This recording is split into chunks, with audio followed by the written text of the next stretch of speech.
bersama kita. Mudah-mudahan Allah Subhanahu Wa Taala jadikan momen pertemuan di pagi ini terus menjadi wasilah untuk mendapatkan ridha Allah Subhanahu Wa Taala. Dan Amin. temanya tentang As-Sami Al-Basir, dan di pagi ini insya Allah akan lebih ini ya, memfokuskan ke As-Sami ya Ustaz, insya Allah ya.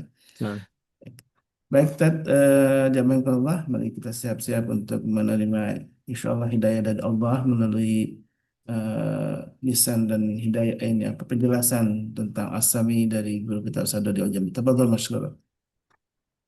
syukran jazakumullah khairan. Bismillah. Assalamualaikum warahmatullahi wabarakatuh. Waalaikumsalam warahmatullahi Warahmatullahi wabarakatuh. Innal hamdalillah nahmaduhu wa nasta'inuhu wa nastaghfiruh wa na'udzu billahi min shururi anfusina wa min sayyiati a'malina. May yahdihillahu fala mudilla lahu wa may yudlil falan tajida lahu waliyyan mursyida.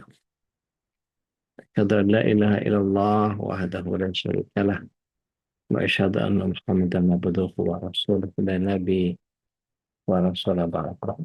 Allahumma salli wa sallim wa barik ala nabiyyina Muhammadin wa ala alihi wa sahbihi wa wala wala haula wala quwwata illa billah amma ba'd. Ikhwanakumullah, ahibati fillah, calon penghuni surga semuanya. Kita menghadirkan kesyukuran sebagai sebuah keniscayaan, dan selawat serta salam semoga senantiasa tercurah limpah kepada Rasulullah SAW, untuk para keluarga, sahabat, dan para pecinta risalah dan sahabat beliau hingga akhir zaman. Mudah-mudahan kita yang hadir di kesempatan pagi hari ini bisa menjadi bagian dari golongan orang-orang yang mendapatkan syafaat beliau kelak di akhirat. Amin. Dan kita berharap seluruh keluarga besar kita Allah senantiasa limpahkan rahmat, keberkahan, hidayah, inayah, iradah, kudrah, dan iradahnya terlebih maunahnya untuk kita bisa menjalankan keislaman kita paripurna sampai dijemput husnul khotimah kala dikumpulkan bersama keluarganya surga. Amin. Mengaplikasikan As-Sami, kalau akidah kita terhadap As-Sami ini adalah bagian di mana Allah sebagai Sang Maha Mendengar, maka apa yang harus kita jadikan sebagai sebuah akhlak? Apa yang harus kita jadikan sebagai sebuah output? Jika Allah begitu, kita bagaimana? Di surah Al-Mujadalah, ayat yang ke-7, surat yang ke-58, karena Allah SWT berfirman, A'udzubillahi minasyaitonirrajim, tidakkah engkau sadari bahwa sesungguhnya Allah mengetahui apa yang ada di langit dan apa yang ada di bumi, dan tidaklah ada pembicaraan rahasia antara 3 orang melainkan dia yang tidak kurang dan tidak lebih daripada itu, melainkan dia beserta mereka dimanapun mereka berada.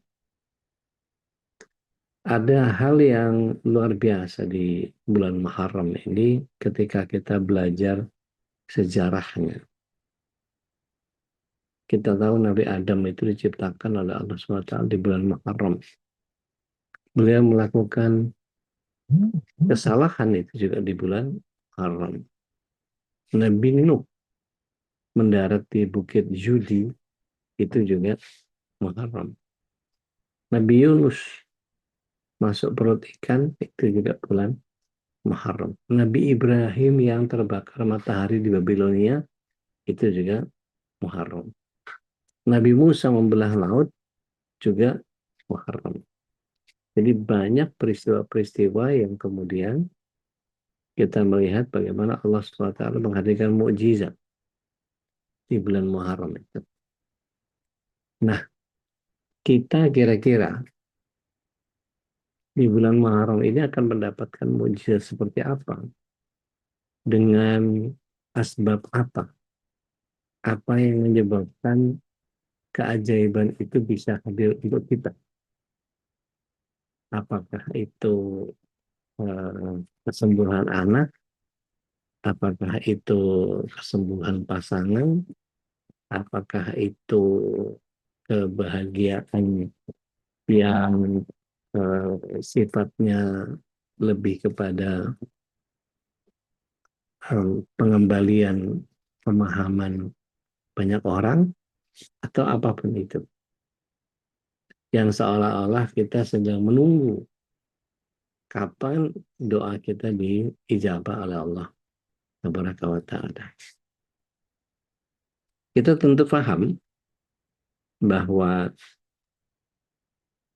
Allah menggolongkan kita sebagai orang-orang yang merasa didengar oleh Allah. Karena merasa didengar oleh Allah adalah keutamaan yang akan menghalangi kita dari maksiat lisan setidaknya. Kata-kata kita sering jadi dosa karena kita tidak merasa didengar oleh Allah.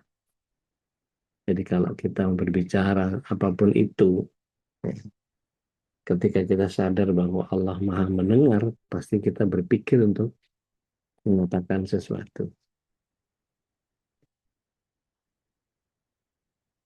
Kita buka surat 50 ayat yang ke-18. Ada yang berkenan pagi ini untuk membaca Iya, terjemahnya? Dek. Silakan.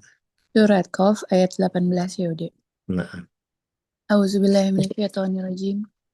Tidak ada suatu kata yang diucapkannya, melainkan ada di sisinya malaikat pengawas yang selalu siap mencatat. Masya Allah. Jadi kapan kata-kata kita itu bisa luput dari Allah Tabaraka wa Ta'ala? Nggak ada. Nggak ada cerita. Jadi kita mau ngomongin orang, kita mau ngerasain orang, kita mau gunjing orang, maka pasti ada malaikat di sekitar kita. Apa yang kita tuturkan kepada banyak orang? Apa yang kita sampaikan kepada orang di sekitar kita? Seolah-olah rahasia itu antara kita dengan orang-orang terdekat kita. Padahal malaikat sudah pasti tahu, dan Allah yang Maha mendengar pasti mendengarnya. Ketika Allah memiliki sifat as-sami', Maha mendengar. As-sami' ini terambil dari kata sami'ah, artinya mendengar, menangkap suara atau bunyi-bunyian yang dapat diartikan sebagai mengindahkan atau mengabulkan. Jadi Allah Maha mendengar segala suara, walaupun suara itu samar dari kedalaman samudera yang paling dalam. Kita tahu bahwa Nabi Yunus di kegelapan malam, di perut ikan, di air laut dalam, beliau fanada la ilaha illa anta subhanaka inni kuntu minadh dhalimin. Padahal dari kedalaman laut, padahal dari kedalaman perut ikan, padahal dari kedalaman gelap malam. Ya. Zulumatnya disebut 3 kali. Maka di situ kita tahu bahwa Allah Maha mendengar suara, bahkan semut hitam yang merangkak di batu hitam di tengah belantara yang kelam sekalipun di gelap malam, pasti Allah juga mendengarnya. Bagaimana Allah tidak mendengar suara eh, langkahan itu sedang dia mencipta semua suara. Dan Allah pasti mendengar apapun yang disuarakan oleh segenap makhluk dalam bisikan yang paling halus sekalipun. Bapak Ibu yang dirahmati Allah SWT, perlu kita ketahui bahwa Allah memberikan pembatasan kepada pendengaran kita. Yang kita dengar, frekuensi yang bisa kita mampu dengar, manusia dengar, itu antara sekitar 20 sampai 20 MHz. Hanya itu saja. Di bawahnya 20, di atas 20.000, maka itu tidak bisa di indera, tidak bisa kita dengar. Kita anggap sebagai tidak terdengar. Maka sesungguhnya ketika Allah SWT menghadirkan itu, tentu ada pembatasan-pembatasan yang sangat luar biasa. Bapak Ibu bisa bayangkan, sekarang ini kira-kira ada berapa stasiun radio yang siaran? Lebih dari 30 mungkin ya, kalau kita pasang radio. Hanya radio yang bisa terima itu. Bayangkan kalau kuping kita dibuka sama Allah SWT untuk bisa menangkap seluruh sinyal RF radio sebanyak itu. Pasti, wish, heboh betul kuping kita ini. Kalau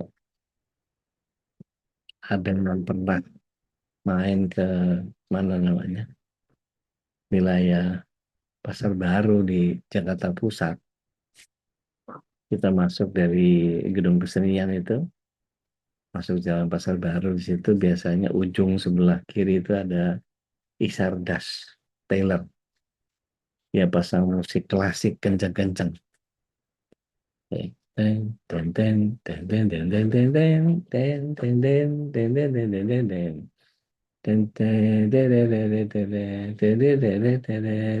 ten ten. Itu terus kita masuk sampai ke depan sedikit, sebelah kanan itu ada toko antik. Nah, itu nyetelnya keroncong biasanya. Nyetel keroncong. Ding dong dong ding ding dong ding ding dong dong ding dong. Dong dong dong dong dong ding dong ding. Nggak ding ding ding ding ding ding, nggak ding ding gitu ya. Terus kita masuk ke dalam lagi, wah itu lebih lebih seru lagi. Musiknya house. Dung dung dung dung dung dung dung, masuk ke dalam toko sepatu, toko apa itu makin berisik. Itu baru satu tempat yang kita impedansinya bercampur. Alhamdulillahnya Allah SWT tidak memberikan kesempatan kita untuk mendengar suara-suara yang disiarkan oleh televisi. Berapa televisi yang siaran pagi ini? Wah, insya Allah tuh kalau Allah SWT buka kuping kita untuk mendengar itu semua, pasti heboh gitu. Yang mau didengerin yang mana ini? Ada di antara ibu-ibu, bapak-bapak yang pernah nonton dulu Bruce Almighty. Ada yang pernah nonton nggak? Siapa yang nonton Bruce Almighty? Pernah Bude? Oke, itu siapa yang jadi apa? Jadi bintang itu, yang mukanya kocak itu, Iya, lupa saya. namanya. Ada yang ingat nggak siapa mukanya? Siapa sih namanya? Yang mukanya bisa macam-macam itu. Eh, dia Bruce pernah Nolan. Bruce siapa? Nolan. Bruce Nolan. Bukan, bukan, bukan Bruce Nolan. Eh, Bruce Almighty itu yang main Evan. di itu Ace Evan Ventura Dexter. siapa? Jim Carrey bukan udah. Jim Carrey, Oh iya. Masya Allah, Jim Carrey. Itu dia memerankan sebagai Tuhan. Terus tiba-tiba dapat bisikan suara dari seluruh penjuru dunia dan dia heboh. Mana yang didengar, mana yang dikabul, mana yang ini, mana yang itu, apa segala macam. Gitu. Jadi nggak mampu lah kemampuan manusia mendengarkan itu. Begitu juga dengan kondisi nanti kalau kita bahas tentang al-basirnya, itu Allah juga memberikan pembatasan kepada kita. Pembatasannya yaitu kita cuma bisa melihat setelah ada lampu. Setelah ada cahaya, baru kita bisa melihat. Nah, kalau enggak, ya kita anggap sebagai gelap. Atau kita anggap sebagai tidak terlihat. Jadi kalau tadi kita punya batasan antara 20 sampai 20 MHz, di bawah 20 itu seperti cacing, semut kita nggak bisa dengar. Tapi Nabi Sulaiman pernah bisa dengar. Gitu ya. Kalau di atas 20.000 itu kelelawar, 120 atau 180 gitu. Lumba-lumba, anjing, itu di atas 20.000 ya, lolongan anjing itu. Dan kita anggap sebagai tidak terdengar. Kelelawar mungkin yang bisa kita dengar kelelawar cuma Batman ya ngomongnya. Itu juga manusia. Tapi maksud saya gini, ketika Allah batasi itu semua, berarti Allah SWT punya maksud untuk kita dengan yang dibatasi segitu saja, mestinya kita banyak bersyukur. Bahwa alhamdulillahnya kita masih normal mendengarkan ini. Berapa banyak dari kita yang kemudian masih berurusan sama keluarga kita, mungkin nenek kakek kita, yang ketika diajak ngobrol sudah, hah? Itu sudah miringin kepala gitu karena pendengarannya agak berkurang. Gitu. Atau dia menggunakan alat bantu tapi kemudian nggak bisa komunikasi karena baterainya habis ya, seterusnya. Saya pernah punya beberapa teman-teman yang begitu ngomongnya sok yakin aja. Nah, pembatasan yang Allah SWT berikan kepada kita, baik audio maupun visual. Kalau visual kan kita cuman magic hibiniu ya, dari merah sampai ke ungu. Di bawahnya merah, infra, kita nggak bisa lihat. Di atasnya ungu, ultra ke atas, sudah nggak bisa kita lihat. Jadi kalau radiologi itu pakai sinar X, gitu ya, USG itu pakai teknologi tinggi untuk bisa melihat janin, gitu ya. Dan itu nggak mampu kita lihat. Kita butuh alat untuk bisa melihat itu. Uang palsu, gitu. Kita bisa lihat pakai UV, UV-nya butuh alat. Dan ini yang kemudian kita harus pahami, ternyata ada loh yang di luar itu yang tidak terlihat, yang tidak terindra oleh kita. Nah, itulah yang disebut dengan sesuatu yang bersifat supra-rasio. Terjadi tidak bisa masuk secara rasio manusia normal, tapi harus kita terima secara rasio iman. Apa yang kita dengar, apa yang kita lihat, itu bisa menjadi nalar kita, bisa menjadi logika kita. Tapi begitu di luar itu, kita sebut sebagai irasional. Sekarang bayangkan bagaimana Rasul Shallallahu Alaihi Wasallam itu dibelah dadanya, kemudian diambil jantungnya, dicuci pakai zam-zam, dimasukin lagi. Terus beliau melesat ke Baitul Maqdis pakai buruk. Dengan kecepatan sekepakan sayap sejauh mata memandang. Itu nggak terpikir sama rasio kita. Setelah itu Rasulullah SAW naik ke Sidratul Muntaha sampai di sana ditinggal sama Jibril. Saya tidak punya kemuliaan sepertimu. Silahkan bertemu dengan Allah di Baitul Ma'mur. Maka Rasulullah SAW naik ke Baitul Ma'mur. Setelah itu antara Rasulullah SAW dengan Allah di arsy-nya itu jaraknya sekitar 40 hijab. Yang satu hijabnya antara bumi dan langit. Sementara bumi dan langit itu jaraknya antara sekitar 200.000 parsek.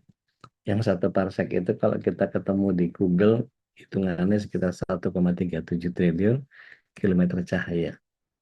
Sementara kalau kecepatan cahaya itu per detiknya bisa sampai 300.000 kilometer. Udah nggak kebayang sama kita, sudah di luar rasio kita sudah. Tapi itu yang terjadi di zaman Rasulullah SAW ketika itu. Kita bisa bayangkan betapa hebohnya para sahabat ketika itu mendengarkan bahwa Rasulullah SAW berangkat maghrib pulang subuh. berangkat maghrib ke Baitul Maqdis, pulang subuh. Secara rasio nggak bisa diterima, tapi itulah suprarasio. Itulah sesuatu yang Allah SWT hadirkan untuk memberikan bukti, untuk memberikan mukjizat kepada nabinya dan rasulnya. Begitu juga dengan kondisi di mana ketika seseorang kemudian eh, memiliki sesuatu yang ajaib dalam dirinya. Nah, nanti kita bedah satu-satu supaya nggak keliru. Gitu. Nah, kemudian bagaimana meneladani Allah asmanya dengan asami ini? Jadi setidaknya ada dua hal yang kita bisa teladani dari sifat Allah asami ini. Yang pertama jaga lisan, yang kedua mendengarkan secara empatik. Jadi ini dua-duanya saling berhubungan dan tidak bisa dipisahkan karena keterpisahan antara keduanya jadi apa? Peneladanan ya, terhadap asma Allah menjadi tidak sempurna. Jadi jangan berbicara kecuali yang benar dan bermanfaat karena sungguh setiap patah kata pasti didengar oleh Allah dan kita harus bertanggungjawabkan. Jadi betul-betul berpikir dan menimbang sebelum bicara menjadi satu keniscayaan. Pantas nggak saya bicara ini? Benar nggak perkataan ini kalau saya ucapin? Gitu. Jadi setidaknya ada beberapa hal yang kita bisa pertimbangkan ketika berkata-kata. Ada perkataan yang benar, tapi tidak tepat situasi dan kondisinya. Islam mengistilahkan kebenaran dalam perkataan sebagai kaulan sadidan. Ya. Apa syaratnya? Syarat yang pertama, apa yang dikatakan harus benar. Benar di sini mengandung arti perkataan itu sesuai dengan kenyataan, tidak ditambah, tidak dikurangi. Maka kalau kita ingin berbicara dengan benar, pastikan bahwa pembicaraan kita itu bohong dari bersih, bersih dari bohong, bersih dari dusta, bersih dari eh, pengkhianatan. Maka kata-kata kita harus benar-benar bisa dipertanggungjawabkan kebenarannya. Maka jangan pernah mau berkata apapun yang kita sendiri dengan tidak yakin mengatakan apa yang tidak kita pahami. Jangan berkata-kata supaya orang lain terpesona, suka, atau karena semuanya tidak akan menolong kita. Maka perkataan yang harus bisa dipertanggungjawabkan ini ya seperti bohong, dusta, dan sama sekali itu tidak akan pernah menolong diri. Karena kedustaan mutlak diketahui sama Allah, dan Allah sangat mudah untuk membeberkan seluruh kebohongan dan kedustaan kita. Jadi Rasulullah SAW menyatakan bahwa berpegang teguhlah pada nasihat Rasulullah SAW, yakni biasakan berkata benar, karena benar itu menuntun kepada kebaikan, dan kebaikan akan menuntut ke surga. Hendaklah seorang itu selalu berkata benar dan berusaha supaya tetap benar, sehingga dicatat di sisi Allah sebagai orang yang as-siddiq, ya, membenarkan. Nah, syarat yang kedua, setiap kata itu ada tempat dan tepat. Di setiap tempat ada kata yang tepat. Kalau dalam bahasa Arab itu likuli makon makol walikuli makol makon. Artinya setiap perkataan itu ada tempat terbaiknya dan setiap tempat memiliki perkataan yang terbaik pula. Maka dengan demikian tidak setiap kata di setiap tempat layak dipergunakan. Sebaliknya juga tidak setiap tempat sesuai dengan perkataan yang dibutuhkan. Jadi hati-hati sebelum bicara. Kita harus ukur betul siapa yang diajak bicara. Berbicara dengan orang tua yang tepat, akan tetapi dengan anak muda kurang tepat, dengan guru tepat, tapi dengan murid mungkin belum tepat. Dalam berbicara tidak cukup hanya benar saja, tapi juga harus pandai membaca situasi dan objek yang diajak bicara. Jadi pengemasan komunikasi itu tidak kalah penting dengan isi pesan yang akan disampaikan. Makanya dalam banyak cara menjalin komunikasi, kita mesti berbahagia kalau dikasih keterampilan oleh Allah SWT untuk berbicara sesuai dengan kondisi dan tempatnya. Kita bisa berdialog dengan petani, tentu berbeda dengan dialog dengan seorang eksekutif. Berada di lingkungan santri yang fasih bahasa Arab tentu berbeda dengan kalau kita berdialog dengan orang pasar yang nggak ngerti bahasa Arab. Ya. Seorang pendakwah misalnya, kalau orangnya tidak arif, dia akan sibuk mengobrol dalil, ngobrol kata-kata, walaupun semua itu tidak salah, tapi apa artinya kita meletakkan sesuatu yang tidak pada tempatnya. Pernah terjadi, Umar bin Khattab radhiyallahu anhu ketemu dengan Abu Hurairah. Mau kemana engkau wahai Abu Hurairah? Aku mau ke pasar. Aku akan umumkan apa yang kudengar dari Rasul Shallallahu Alaihi Wasallam. Apa kata beliau? Setiap orang mengucapkan la ilaha illallah, dakhalal jannah. Dia pasti masuk surga. Tunggu dulu, wahai saudaraku, kata Umar. Ya Rasulullah, apakah benar engkau bersabda demikian? Bahwa orang yang mengucapkan la ilaha illallah masuk surga. Ini disampaikan Abu Hurairah, benar nggak? Maka Rasulullah SAW, iya. Tapi ya Rasulullah, saya keberatan, kata Umar. Kalau sabdamu itu disebarkan pada sembarang orang. Karena dikhawatirkan akan salah dalam menafsirkannya. Mendengarkan keberatan itu, Umar marah. Rasulullah SAW berpikir sebentar, lalu beliau katakan, aku setuju dengan pendapatmu. Maka Abu Hurairah pun dilarang untuk mengumumkannya di pasar. Jadi seperti itu Bapak Ibu yang dapat Allah. Perkataannya benar sesuai dengan kenyataan, tapi dikhawatirkan akan salah penafsiran orang yang mendengarnya karena diucapkan tidak pada tempatnya. Jadi kalau siapa yang bilang la ilaha illallah masuk surga, siapa yang bilang la ilaha illallah masuk surga, gampang banget. Gimana sholatnya, gimana lisannya, gimana ibadahnya, gimana dan seterusnya. Butuh bahasan yang panjang. Nah, syarat yang ketiga, kita harus mengukur apakah kata-kata kita itu melukai atau tidak. Jadi sensitif nggak kita? Tiap orang itu kan beda-beda ya. Ada yang begitu kita ngomong dia tersinggung sama omongan kita, padahal omongan itu bukan buat dia gitu. Pembicaraan A biasa-biasa saja bagi B, tapi akan menjadi sangat menyinggung bagi C. Misalnya, kapan nikah? Ini kan pertanyaan yang biasa ya. Buat anak SMP, tapi untuk menjadi pertanyaan yang sangat memberatkan bagi seorang gadis yang berusia 40 tahun misalnya. Dengan kata lain, berusaha untuk memperhalus dan menjaga kata-kata agar tidak menjadi duri. Ini bagaikan pisau silet yang siap melukai orang lain. Karena ada banyak kata yang keluar dan rasa-rasanya ketika keluar dengan gampang, begitu enak, tapi yang mendengar perih dan luka. Tersayat-sayat ya perasaan, hatinya tercabik-cabik.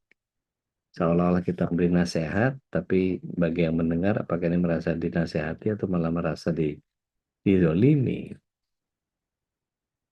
Maka berhati-hati seorang ibu kepada anak, suami kepada istri, istri kepada suami, guru kepada murid, atasan ke bawahan. Kelihatannya seperti sedang memberi nasihat. Tapi kadang-kadang tambahan-tambahan jamunya ini yang justru sedang mengumbar duri-duri pisau cutter yang tajam mengiris. Padahal Rasulullah SAW bersabda, jiwa seorang mukmin itu bukanlah pencela, bukan pengutuk, bukan pembuat perbuatan keji dan berlidah kotor. Jadi kalau di Al-Mazah itu kita ketemu sama anak-anak sekarang itu nggak jauh dari binatang mulutnya.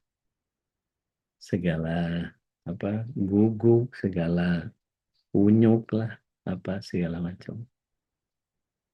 Jadi baiknya perkataan bukan hanya kepada sesama muslim, tapi kepada orang kafir sekalipun. Nabi alaihissalam juga melarang. Ya. Ketika orang kafir Quraisy yang terbunuh di perang Badar, itu Rasulullah SAW menyatakan, jangan kamu memaki mereka dari apa yang kamu katakan. Dan kamu menyakiti orang-orang yang hidup. Ketahuilah bahwa mereka kekotoran lidah itu tercela. Nah, syarat yang keempat, pastikan perkataannya manfaat. Karena Abu Hurairah radhiyallahu anhu menyatakan bahwa Rasulullah SAW bersabda, eh, "Man kana yu'minu billahi wal yawmil akhir falyaqul khairan aw liyasmut." Barang siapa yang beriman kepada Allah dan hari akhir, dia berkata-kata baik atau diam. Di hadis yang lain juga Rasulullah SAW menyatakan tidak akan lurus iman seseorang sebelum lurus hatinya. Dan tidak akan lurus hati seorang sebelum lurus lidahnya. Dan tidak akan pernah masuk surga seseorang yang tetangganya tidak aman dari gangguan lidahnya. Maka jangan pernah berkata-kata kecuali kata-kata yang keluar dari mulut kita itu manfaat. Jauh dari kesia-siaan. Apalagi dipenuhi sama keburukan, cemoohan, penghinaan, atau keluh kesah. Rasulullah SAW menyatakan bahwa di antara tanda kebaikan akhlak muslim itu meninggalkan apa yang tidak bermanfaat. Nah,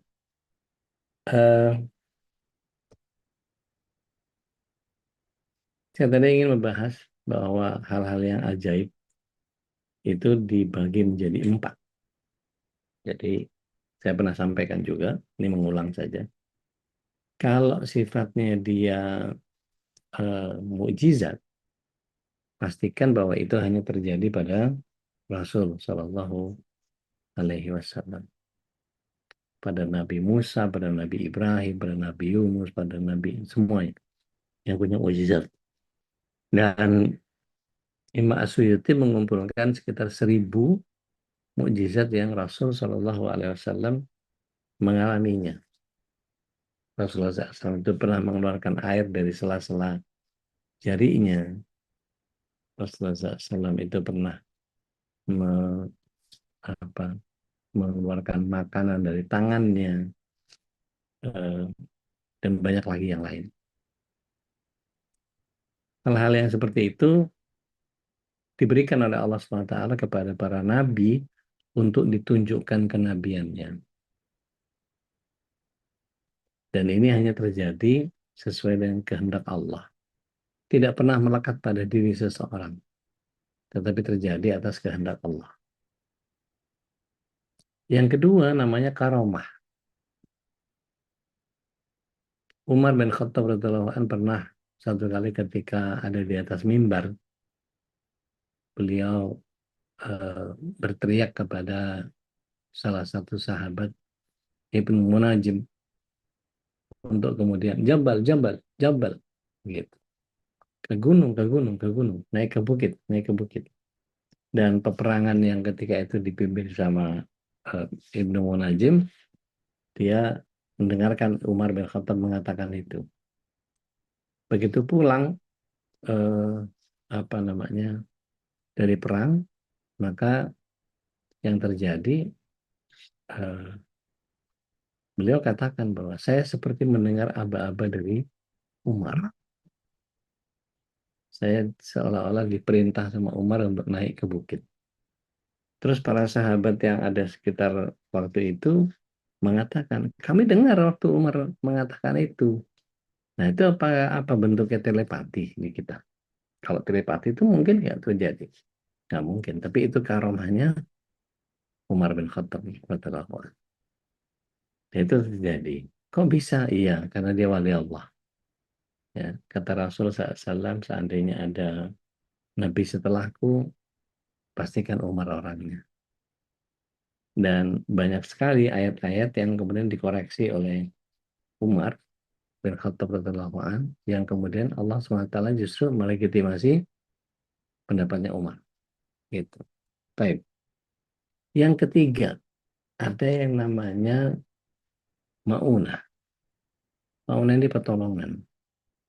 Siapa di antara Bapak Ibu yang pernah mendengar kisah-kisah yang unik, yang aneh, yang janggal, nggak masuk di akal? Misalnya, kalau ngelihat kecelakaan mobilnya, remuk udah nggak ada bentuknya, tapi orangnya keluar cuma lecet-lecet doang. Pernah. Nah, yang kayak gitu-gitu itu maunah. Kalau nggak salah Mbak Nita pernah cerita deh. Terus Di tahun 2004 itu ada L300 masuk ke alas roban, masuk ke jurang, itu 13 orang, satu bayi umur 9 bulan masih hidup. Bahkan tim SAR itu bisa menemukan lokasi lokasi kecelakaannya itu justru karena mendengar si bayi itu menangis. Gitu. Yang lain nggak bisa diselamatin. Kok bisa selamat padahal dia bayi yang masih sangat rentan? Ya itulah Mauna. Kalau dilihat dia yang terlempar-lempar pasti udah meninggal duluan pasti harusnya. Tapi ini enggak, malah cepat nangis tuh. Biru-biru juga enggak, lebam juga enggak, engselnya keselio juga enggak ada. Sangat aja, cuma nangis, kaget. Nah, kayak lagi 3 hal tadi, mukjizat, karomah, maunah, tidak melekat pada seseorang. Terjadi atas kehendak Allah. Kalau mukjizat diberikan kepada para nabi, karomah diberikan kepada para wali, maunah diberikan kepada orang yang dikehendaki. Nah, ada yang terakhir nih, namanya istidraj. Istidraj ini adalah bagian di mana diberikan kepada orang-orang salah untuk ditunjukkan kesalahannya. Dukun, ngaku ustaz, ya, pakai raja, pakai teluk, pakai guna-guna, pakai macam-macam. Itu, pakai wafat, pakai isim. Nanti ngobrol sama Ustaz Sahal atau Ustaz Hasan Bisri itu. Ya, banyak hal-hal yang begitu tuh. Ternyata ada dukun-dukun yang memang sengaja kalau ngobatin pakai telur digosok-gosokin ke tubuhnya si pasien, terus begitu dipecah ada pakunya, ada darahnya, ada rambut, ada paku karatan, ada lumpur, ada macam-macam. Ternyata itu cuman trik gitu, itu buatan. Apa missing direction seperti trik sulap itu. Jadi ditukar orang suruh bawa telur, ditukar sama dia. Switching namanya. Nah, apa yang terjadi ketika itu nanti dibilangnya begini, begitu, apa segala macam. Nyembuhin dengan cara-cara yang nggak normal. Ya, misalnya pakai kuku, dijahitnya pakai ludah, nyambung lagi, dan seterusnya. Gitu. Kok bisa? Iya, itu Allah izinkan, dikehendaki Allah, tapi dimurkai. Kehendak Allah kan ada dua. Kehendak yang dimurkai sama kehendak yang diridhoi. Kalau yang diridhoi yang mana? Yang tadi, mukjizat, karomah, maunah, itu yang diridhoi. Kalau yang dimurkai, ya istidraj ini. Nah, dukun-dukun biasanya pakai itu. Bisa tebak-tebakan. Begitu orang datang ini, masalah suami ya, hilang duitnya udah lama, hilang mobil udah lama, seolah-olah dia tahu gitu. Padahal itu mencuri kabar langit. Ya, yang begitu-begitu. Nah, wallahu alam, besok mudah-mudahan kita bisa aware terhadap keajaiban-keajaiban yang ada di sekitar kita. Jangan terlalu terbuai dengan begitu banyak eh, perilaku-perilaku yang mengherankan, yang ajaib gitu. Ini ada ulama besar, seorang pendiri tarekat Alawiyah, Syed Abdul Al-Haddad, dia menasihatkan seharusnya engkau tidak mengucapkan satu perkataan kecuali perkataan itu terjamin kebaikannya. Sungguh setiap perkataan yang haram untuk diucapkan, dia pun haram untuk didengarkan. Maka ketika berbicara, susunlah kata-kata yang baik dan perhatikan cara bicara orang yang tengah berbicara kepadamu. Jangan sampai engkau memutuskan pembicaraan seseorang kecuali jika dia berbicara tentang hal yang dibenci oleh Allah. Seperti menggunjing. Kalau bisa jangan ikut campur dengan pembicaraan yang tidak perlu atau tidak bermanfaat. Di dalam Risalah Al-Mu'awanah, dalam jalan para nabi menuju surga, dikatakan bahwa apabila seseorang berbicara denganmu dengan sesuatu yang untuk menceritakan satu permasalahan yang tidak ada sandarannya, maka jangan kamu berkata kepadanya, tidak begitu yang kami ceritakan itu, bahkan tapi begini dan begini. Tapi pembicaraan ini berkaitan dengan agama, jelaskanlah yang benar kepadanya dengan yang lembut. Jadi biasakan memang kalau bicara apapun, pastikan dalam Islam itu setiap larangan dan setiap perintah pasti ada dalilnya. Jadi kalau kita eh, mendengarkan erat kaitan dengan keterampilan untuk fokus mendengar, cahaya matahari yang terfokus itu di pakaian kaca membesar, dia bisa membakar kertas dan bahan yang lain. Sehingga kalau kita konsentrasi informasi yang ilmu yang kita fokus gitu, semangat kita akan menyala. Kalau semangat sedang menyala, nggak ada yang bisa menghalangi untuk sukses. Maka kita harus belajar mendengarkan, belajar menyimak, dan memfokuskan diri untuk memahami. Karena dengan pemahaman yang benar, insya Allah kita bisa bertindak tepat dan proporsional.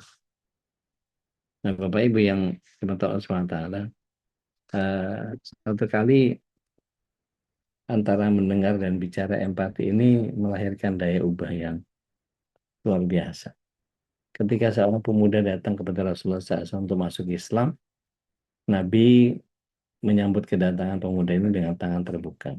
Dengan sangat simpatik beliau mendengarkan apa yang dikatakan oleh tamunya. Beliau dengarkan dengan melibatkan hati, mata, dan telinga, sehingga beliau mampu menerima kuatnya sisi kepentingan kemanusiaan dari mitra bicaranya. Beliau mendengarkan dengan seksama apa maksud dipahami, bukan untuk menjawab. Dan itu makanya Nabi tidak marah, bahkan beliau tersenyum ketika sela-sela keinginannya masuk Islam. Pemuda itu minta untuk Nabi tetap mengizinkan dia berzina. Beliau pun berusaha memahami gejolak kejiwaan si pemuda ini, mulai memasukkan pengaruh dari sisi kemanusiaan. Dengan sangat bijak beliau alaihissalam berkata bahwa, wahai anak muda, mendekatlah. Maka ketika mendekat, duduklah. Maka pemuda ini duduk. Terus Rasulullah SAW tanya, kira-kira suka nggak kamu kalau itu terjadi pada ibumu? Bagaimana rasanya jika ibumu dizinai sama orang? Dia menjawab, ya nggak suka ya. Demi Allah nggak suka. Maka begitu pula seluruh manusia tidak suka zina itu terjadi pada ibu-ibu mereka. Kalau sama anak perempuannya, maka ditanya begitu. Kalau misalnya saudara perempuannya, bibinya, kemudian Rasulullah SAW meletakkan tangannya yang mulia di bahu pemuda itu. Ya Allah, sucikan hati pemuda ini, ampunkan dosanya, dan peliharakanlah dia dari melakukan zina. Sejak saat itu, tidak ada perbuatan yang paling dibenci oleh pemuda itu selain zina. Insya Allah. Jadi Rasulullah SAW sangat terampil mengemas pesan dan mempengaruhi lawan bicara. Begitu hormat dia menghargai si pemuda dengan respek. Meskipun permintaannya tidak pantas, tapi beliau merasakan ada yang ada di dalam hati pemuda ini dengan empati, dengan pesan yang disampaikan juga mudah dimengerti, ya, penuh keterbukaan, dan beliau betul-betul menghadirkan kerangka akhlak mulianya begitu luar biasa. Rela maafin, mau dengerin, dan mengendalikan diri. Beliau tidak memberikan dalil haramnya tentang zina, akibat buruk, apa segala macam. Beliau cukup menyentuh hati dan pikiran pemuda itu, maka keinginannya berubah menjadi penolakan 100%. Wallahu a'lam. So, saya balikin dulu ke Ustaz Khalis supaya kita bisa berbagi rahmat. Tafadhol Mas Ustaz. Baik, insyaallah khairan katsira. Jamaah yang Allah, alhamdulillah kita sudah menyimak tadi ya beberapa hal yang terkait dengan Allah Maha mendengar, dan begitu banyak sisi yang sudah dibahas tadi oleh Guru kita Ustaz Al-Jabari ya. Mudah-mudahan kita bisa menangkap hikmah dari apa yang disampaikan oleh beliau. Saatnya kita untuk berbagi. Silakan yang ingin bertanya atau mungkin juga sharing, silakan. Mbak Anita, silakan. Silakan Mbak Anita, tadi sudah resen ya.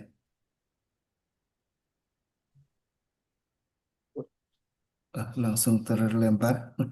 Assalamualaikum warahmatullahi Waalaikumsalam. wabarakatuh. Waalaikumsalam Nah, agak Waalaikumsalam. ngelag sedikit tadi, maaf, Ustadz Holis. Iya, udah, ini mah ngingetin lagi Maunah ya di sini. Udah bilang itu pertolongan dan itu udah tahu itu ceritanya gimana. Itu bukan pertolongan lagi ya. Mungkin kalau dibilangin di malaikat ada mukjizat atau nabi ada mukjizat, manusia kan nggak ada. Tapi mungkin saya boleh bilang itu mukjizat. Nah, Ya, itu maunah, Mbak. dengan Maunah ya, Ya, Maunah ya, berarti pertolongan yang nggak masuk akal pikiran manusia ya, berarti. ya. Nah, itu yang berhubungan dengan Asmaul Husna kita hari ini, Al-Basir dan Asami, Maha Melihat, Maha Mendengar. Apakah pada saat terjadinya Maunah itu, pertolongan itu, ada yang Allah dengar atau Allah lihat sehingga itu terjadi gitu loh, Dek. Satu dasarnya Maunah itu apa? Karena kan ini ada hubungannya dengan Asmaul Husnanya yang kita bahas pagi ini. Terus sama Baik. saya agak sedikit kalau mukjizat saya tahu. Tapi kalau karomah itu apa gitu deh. Gitu. Itu aja. Barakallah. Assalamualaikum warahmatullahi wabarakatuh. Salam. Iya, prinsipnya sama. Mukjizat, karamah, maunah sama. Dia adalah bantuan yang datang dari Allah untuk hambanya. Tapi kalau mukjizat hanya diperuntukkan kepada para nabi, kalau karamah diberikan kepada para wali, contohnya tadi Umar, kalau maunah bisa siapa saja, gitu ya. Dan dia suaminya pernah keguling-guling tapi qadarullah nggak apa-apa. Ada beberapa maunah yang terjadi. Kalau ditanya Ibunda Aisyah juga pernah tuh ngalamin. Jadi kalau yang tiga tadi, mukjizat, karomah, dan maunah, itu terjadi karena Allah menghendakinya. Apa yang menyebabkan itu? Nggak tahu. Bisa jadi Allah tidak menolong seseorang karena mungkin belum waktunya. Bisa saja. Belum waktunya dia celaka. Allah ingin menyelamatkan. Atau Allah ingin membuat dia makin dekat kepada Allah. Nggak tahu juga. Gitu. Itu perlu spekulasi kalau begitu. Atau Allah hendak memberikan satu kuasa kepada dia bahwa dia harus makin dekat kepada Allah. Bisa saja. Gitu. Nah, tapi orang-orang yang salah diberikan istidraj, diberi kemampuan bisa ngelihat sesama jin, bisa nyembuhin ini itu apa, segala macam dan seterusnya. Nah, itu bagian dari cobaan yang Allah SWT berikan kepada seseorang, padahal sebetulnya itu sebaiknya nggak dilakukan. Contoh, bisa ngelihat makhluk halus, ya, bisa ngelihat jin, bisa ngelihat kuntilanak, bisa ngelihat genderuwo, bisa ngelihat tuyul, bisa ngelihat macam-macam, ada kelebat bayangan apa segala macam. Maka apa yang dilakukan? Ruqyah. Gitu. Ruqyah mandiri paling tidak dengan zikir pagi sore. Baca Al-Baqarah sama Ali Imran di rumah. Gitu. Ya rumahnya kayak kuburan. Jadi kenapa Allah bikin begitu? Wallahu alam. Mungkin Allah hendak memberikan satu teguran. Nih, kamu udah dikasih prahara kayak begini, kamu udah diselamatin, ayo, kamu mau ngapain sama aku? Gitu. Bisa begitu. Wallahu alam. Gitu. Tapi Ya kalau udah. untuk orang-orang yang bersalah, dikasih kemampuan yang melekat sama mereka, itu ditunjukkan kesalahan mereka. Wallahu alam. Untuk Ya udah. maunah ini bisa saja diserahkan diberikan Allah kepada orang kafir, Ustaz, ya? Bisa, bisa. Hmm. Nah, bagaimana kalau dengan seperti gini, udah. Dia hidupnya oke-oke aja. Kayak nggak punya masalah, kayak nggak pernah Ya, dijedotin gitu ya. Oke. Fine-fine aja. Eh, tapi juga ibadahnya kayak enggak aja gitu. Kita kan ngeliatnya gini. Kita Iya. bilang sholat, ya sholat, kita sholat. Ya nanti gue sholatin nanti di perjalanan. Nanti bisa gue jamak semuanya. Di mana di jamaknya? Bisa. Ambil dari zuhur, asar, maghrib bisa. Mana bisa. Tapi fine-fine aja. Nggak kekurangan. Nggak Iya. ada masalah. Iya. Happy-happy aja. Itu Iya. bagaimana? Di dunia ada orang yang diulur di dunia, ada. Coba buka surat 11 ayat 15, ayat 16. Nggak kurang sesuatu pun. Diulur sama Allah. Diujo. Difur. Silakan. Surat 11, 11 ayat ya, ayat 15, ayat 16. 15 ya udah. Iya. Auzubillahiminasyaitonirrajim. Barang siapa menghendaki kehidupan dunia dan perhiasannya, pasti kami berikan balasan penuh atas pekerjaan mereka di dunia dengan sempurna, dan mereka di dunia tidak akan dirugikan. Itulah orang-orang yang tidak memperoleh sesuatu di akhirat kecuali neraka. Nauzubillah. Dan sia-sialah di sana apa yang telah mereka usahakan di dunia, dan terhapuslah apa yang telah mereka kerjakan. Insyaallah. Astagfirullah. Sholat tapi Sadaqallah. ngaco, sedekah tapi ngaco, ibadah tapi ngaco.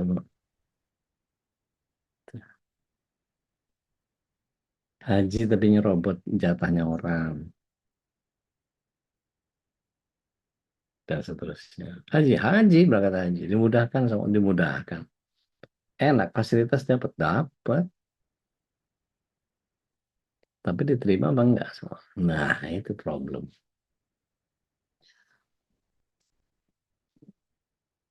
Bagaimana Jadi, kita tahu itu diterima ibadah kita iya, dengan iya, itu? terbukti dari kita nyaman apa enggak waktu ibadah. Merasa perlu ibadah lagi enggak kita? Merasa ketagihan dengan ibadah enggak kita?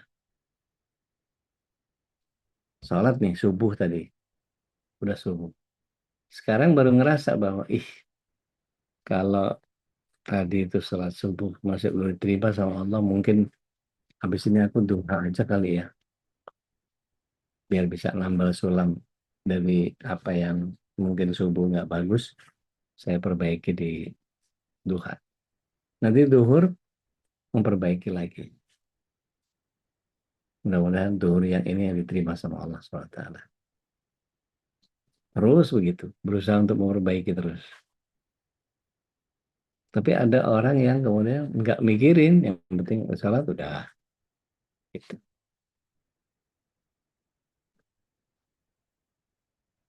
Nggak terlalu peduli. Gitu. Jadi semuanya berkesinambungan udah ya. Bukan Iya, selesai dari satu ibadah ke ibadah lain, itu bukan udah selesai, udah ada terus berkelanjutan gitu ya. iya. Baik, barakallah. Baik, Assalamualaikum barakallah. warahmatullahi wabarakatuh. Wassalam. Mbak Dian, silakan. Bismillahirrahmanirrahim. Assalamualaikum warahmatullahi wabarakatuh. Waalaikumsalam. Udah mengenai maunah nih Dek ya. Ada suami istri yang naik motor terus kecelakaan. Suaminya itu tuh parah gitu lukanya. Sementara si istrinya lecet sedikit pun enggak gitu. Terus dengar cerita dari dia cerita katanya kayak ada yang nolong dia gitu. Jadi kayak ada yang narik dia gitu ke ke pinggir jalan gitu. Tapi orang tuh tahu kalau perempuan itu suka main dukun gitu, udah. Terus ada orang yang berkomentar ke aku ngomong gini, ya nggak mungkin lah kalau secara nalar dia bisa selamat kayak gitu. Lecet pun sedikit pun enggak gitu. Sementara dia kan orangnya suka main dukun gini gitu. Terus aku bilang ya nggak tahu ya masalah itu gitu. Aku bilang gitu. Itu apa itu termasuk maunah udah? Enggak. Istidraj. Oh. Istidraj itu. Istidraj. Hmm. Ada orang yang dibiarin nggak apa-apa, ada orang yang di apa-apain sama Allah. Nanti itu tanya sama Ustaz Khalis tuh, bagaimana seorang ahlul musibah dibanding dengan ahlul afiyah. Lebih beruntung ahlul musibah.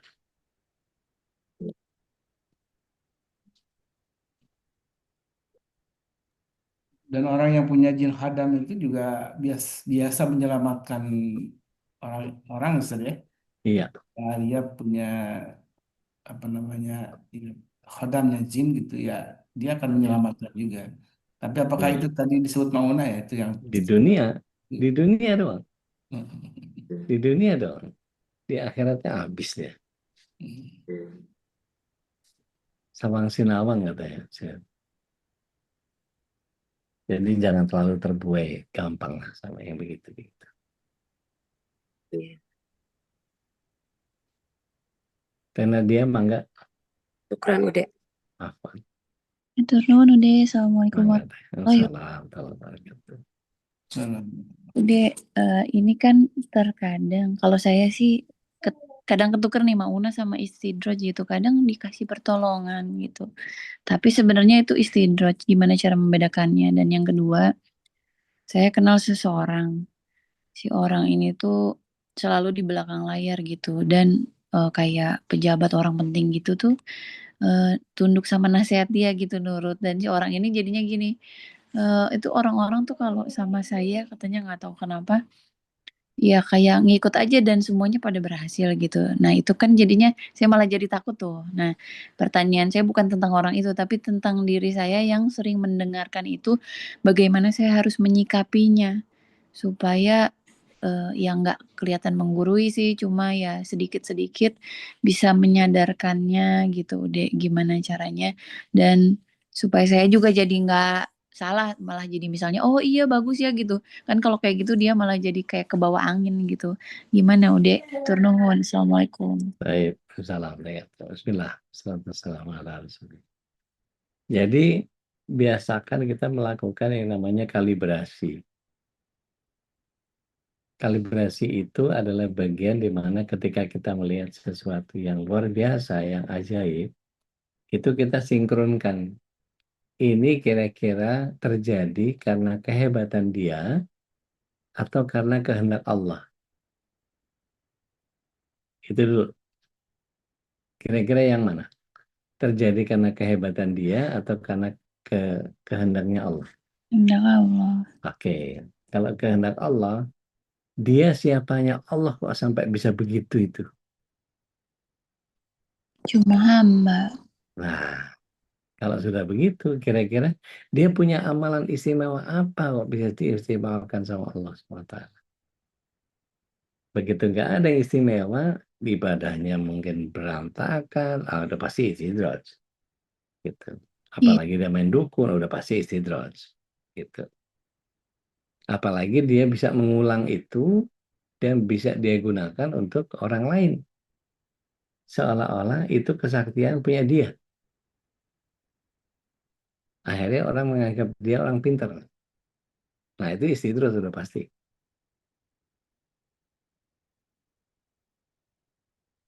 Kan kalau kalau kita bicara psikologi ya, saya seringkali belajar psikologi itu dari sisi bahwa orang yang begini biasanya gini, orang yang begini biasanya gini. Itu kan lebih ke psikoanalisis gitu. Enggak bisa semuanya kalau gini pasti gini, enggak. Tapi itu bisa ditakar dengan kondisi di mana kita bisa cari kausa primanya. Kenapa anak kita susah bangun pagi? Kira-kira main HP-nya jam berapa terakhir? Kalau jam 11 malam, kira-kira bisa nggak bangun subuh? Itu kausa prima kan? Gitu. Jadi kalau dilihat dari situ, baru ketahuan bahwa di umur segitu mestinya dia nggak melakukan seperti itu. Karena Tiap orang istirahatnya kan 8 jam, 7, 8 jam. Antara 6 sampai 8 jam. Tapi kalau dia punya kebiasaan kailullah di siang hari, maka dia sudah tuntaskan, bisa tuh bangun-bangun jam 2, jam 3 gitu. Dan udah ngantuk. Itu. Seperti yang dilakukan Rasulullah SAW. Gitu. Eh, saya pernah mencoba untuk mengkalibrasi beberapa kemampuan teman-teman gitu. Saya tahu bahwa kemampuan-kemampuan istimewa atau apapun itulah yang dikatakan six sense, indera keenam, apalah segala macam. Saya nggak pernah percaya. Dan maka saya berpatokan kepada surat 7 ayat 27 bahwa setan bisa melihat kita dari arah yang kita tidak bisa melihat mereka. Berarti pertanyaannya adalah manusia bisa nggak lihat setan? Kalau nggak bisa, kok dia bisa? Apa yang hebat dari dia? Gitu. Berarti dia anomali nih. Dia keanehan. Dia apakah itu karomah? Ternyata bukan. Itu istidraj. Ternyata dia pakai sesama jin untuk melihat jin yang ada di sekitar dia. Jadi dia manggil jin supaya jinnya masuk ke dia bisa ngelihat yang ada jinnya di mana. Pernah dengar nggak dulu ada pemburu hantu? Iya udah. Nah, itu mendatangkan jin pakai jin. Dia ritual-ritualnya mendatangkan jin pakai jin. Masa ada jin dimasukin botol? Yang bener aja. Itu ceritanya Jinny ini. Ceritanya film Hollywood ya. Tutit, tutit, tutit, tutit, tutit, tutit, tutit, tutit. Dulu ada film Jin itu. Siapa yang masih ingat? Budi Darmi masih ingat nggak? Film Jin itu zaman kecil dulu. Jadi kalau yang istimewa-istimewa begitu pastikan ada keselarasan. Nah, di Madinah itu pernah ada satu pria tukang sol sepatu. Dia eh, diperhatikan sama eh, beberapa jamaah di sekitar beliau. Ternyata pada saat musim kemarau, dia bilang sama Allah, ya Allah, eh, kalau kau nggak turunkan hujan, aku khawatir mereka jadi kurang imannya kepadamu ya Allah. Turunkan hujan. Seketika langsung turun hujan. Brr. Kagetlah si pemuda ini karena mendengar si doa yang mustajab ini. Gitu. Terus ditanya, Anda siapa? Apa? Anda mau apa? Enggak, saya pengen tahu. Anda ini siapa? Anda ini kok bisa minta sama Allah langsung turun hujan gitu? Gimana? Apa sih? Katanya. Dia sebel. Kan nggak usah tanya-tanya saya. Habis itu dia pulang, dia berusaha dikuntit sama si orang ini. Sampai rumah, ternyata besoknya mau disamperin, mau dimata-matai kira-kira kegiatannya apa saja. Supaya bisa ketahuan ini orang punya karomah atau apa sampai doanya mustajab kayak begitu. Begitu dia samperin, besoknya dia udah pindah dari kampungnya itu. Dia nggak ingin diketahui bahwa dia punya doa yang mustajab. Sampai kayak begitu orang-orang istimewa itu. Gitu. Nah, itu orang-orang yang punya karomah seperti itu. Nggak malah memanfaatkan buka pelang bisa menyembuhkan segala macam penyakit. Ini itu apa segala macam. Nggak ada tuh. Allah. Jadi jangan terlalu terbuai sama apa eh, keajaiban-keajaiban yang ada di sekitar kita. Jangan mudah terbuai dengan sesuatu yang kelihatannya kayak karomah padahal itu istidraj. yang normal-normal aja lah. Monggo. Baik. Alhamdulillah, bismillah, jazakallah khairan. Sadad Al-Jambari, insyaallah udah hampir jam 7 nih, insyaallah. Selalu eh, kita ditemani oleh guru kita Sadad Al-Jambari yang untuk bisa memahami syariat ini, dan mudah-mudahan Allah Subhanahu wa taala bukakan pintu hidayah dan topiknya untuk kita semua. Dan tentu kita diwafatkan dalam keadaan husnul khatimah, selalu dalam eh, syariat Islam ya, dalam lingkungan, dalam kerangka, dalam koridor kita syariat Islam dalam menjalani kehidupan ini. Dan sekali lagi di bulan haram ini tentu menjadi keistimewaan bagi kita untuk selalu memperbanyak amal soleh, kebaikan. Mudah-mudahan kita bisa memperbanyak kebaikan-kebaikan dan tentu berharap ridho Allah Subhanahu wa taala. Ya. Baik, alhamdulillah, insyaallah jazakallah khairan seperti yang tadi, dan jamaah Benar. Allah mari sama-sama kita tutup hadis ini dengan doa kafaratul majlis. Subhanakallahumma wa bihamdika asyhadu an la ilaha illa anta astaghfiruka wa atubu ilaik. Mohon maaf kalau ada khilafan dari kami. Alaikum hadana wa iyyakum. Assalamualaikum warahmatullahi wabarakatuh. Waalaikumsalam. Waalaikumsalam warahmatullahi wabarakatuh. Jazakallah khair. اللهم ارحمنا بالقرآن واجعله لنا إماما ونورا وهدى ورحمة. اللهم ذكرنا منه ما نسينا وعلمنا منه ما جهلنا وارزقنا تلاوته